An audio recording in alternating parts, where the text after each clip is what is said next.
kan pagrapado kan COVID-19 pandemic sa kinaban.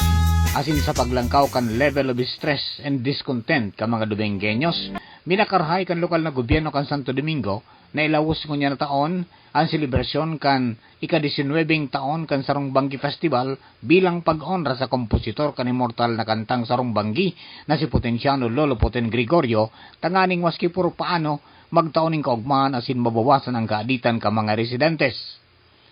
Alagad ngunyan, limitado ang face-to-face asin gabos na aktibidad, ginamit ang makabagong teknolohiya asin ipinailing ang sendang talento virtually. Wara man in street presentation asin beauty pageant dahil sa COVID-19 pandemic, alagad gabos ini successful lalo na ang songwriting competition dahil iyon ang dakulang impluensya asin pamana ni Lolo Poten nan mga Domingguenos matibay magsurat ng kanta asin siyempre matibay kumanta. Amiga kang tunay, kaya ining sa kong kanta, si mo inalay, bilang pasalamat, si mong kabuutan. Amiga kang tunay. Banggi at tupok, masapok, mayumok, masiraman ako, bulong sa luto.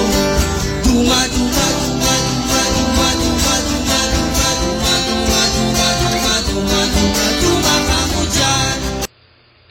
Sa iyang mensahe, sinabi ni Mayor June Agos na importanteng padabaon ang Sarung Banggi dahil sa itinataong onra kaini sa banwaan kan Santo Domingo. Sinabi pa niyang sa pagsunod sa tamang protokol, asin pagkasararo ka mga Domingguenos, malalampasan taan magabat na hagyat kan COVID-19. Padabaon ta talaga po ang Sarung Banggi na talagang nagkataupong nakulao na onra sa banwaan kan Santo Domingo. Ini pong sarong virtual na pagpaluwas asin pagpahiling italento ka mga Domingguenos po na talagang nagpapahiling na kita po bagabagabot po sa talento, world class talaga po. And siguro po dakula pong utang na buot naman talaga kay Lolo Poten na kinaag niya talaga po sa mapa ng Pilipinas ang Santo Domingo. Kaya siguro sa ngunya na Banggi, ako po naugma na halos po gabos ng aktibidades ta from the virtual dance competition, from the TikTok, sa gabos po, even the Biggest Loser po, talagang very successful.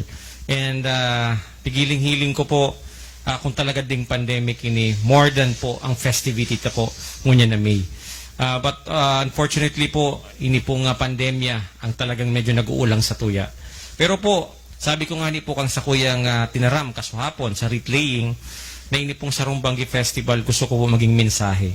Mensahe po kipag-asa sa kada Domingguenos, kung pwedeng Albayanos, sa buong Pilipinas, na kita po magtarabangan na malagpasan po ang COVID-19. Namumutan taka, labi pa sa buhay ko, aataman ka, papadabaon ka pa, sa atubangkan ang tagi susumpang ikasana. Para sa DZGB News Online Update, ini si Mardila Daing Iba, tunay na Dominggueno, apo sa tuhod ni Lolo Poten, Santo Domingo, Albay.